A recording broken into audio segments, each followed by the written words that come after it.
Hello, my lovelies. I just thought I'd talk about this, which I've noticed in the Telegraph today. Armies of sniffer puppies recruited by police to overcome shortage of adult dogs. Now, when I read that, I thought a prediction I made has come true. When the Conservatives got into government and announced there'd be cuts to the police budget, no one knew where these cuts were going to fall, and there's certain areas of policing where you can't really afford to make cuts. Look, you can get rid of the unnecessary and overstaffed senior ranks. Far too many superintendents, and you've got people called area commanders, which are just a chief superintendent on more money. There's no point in having an area commander if you've got a chief superintendent.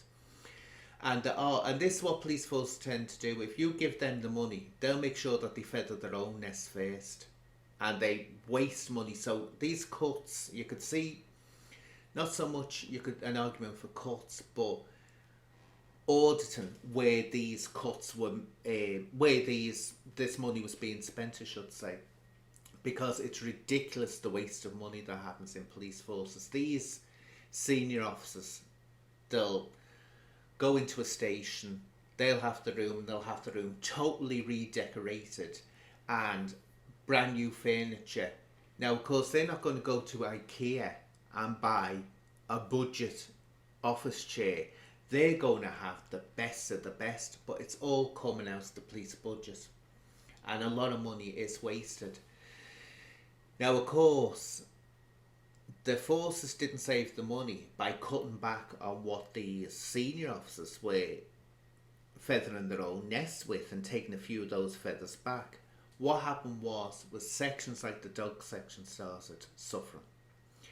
And you cannot do without a fully staffed and functioning dog section in the police force. Obvious reasons. A human cannot be anywhere near as good as a dog in tracking criminals, drugs, explosives, whatever. Will never match a dog, and the technology isn't there that will be as good and versatile as a dog can be. And this is what's happened now. They're having to start buying in puppies now and training them up, but that means there's a shortfall. A similar thing happened a few decades back in policing itself with officers. What happened was there was a freeze on recruitment in a lot of forces. They didn't recruit people.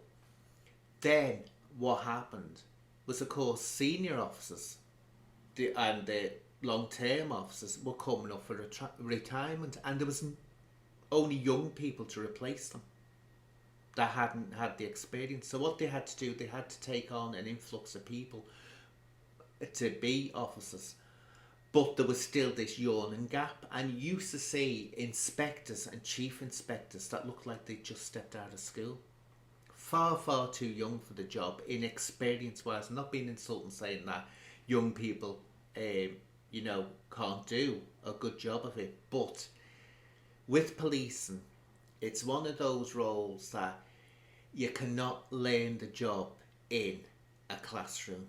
You have to get out there on the beat, do the job, and that's how an officer learns how to cope and what to do.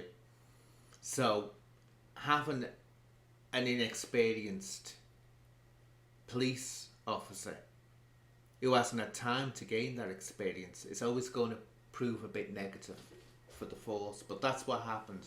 But I thought to draw attention to this. It was predictable and foreseeable that this would start happening. Now they're having to recruit all these dogs, which is going to cost them, as it says in this piece by Max Stevens. It's going to cost them more money actually in the long run than having brought the dogs in on a continuing basis to replace the retiring dogs. But when it comes to governments and home secretaries, they never do actually seem to see the pitfalls that can come ahead of their decisions, even though it's obvious that that will happen. So let's leave it at that, my lovelies. Bye bye for now.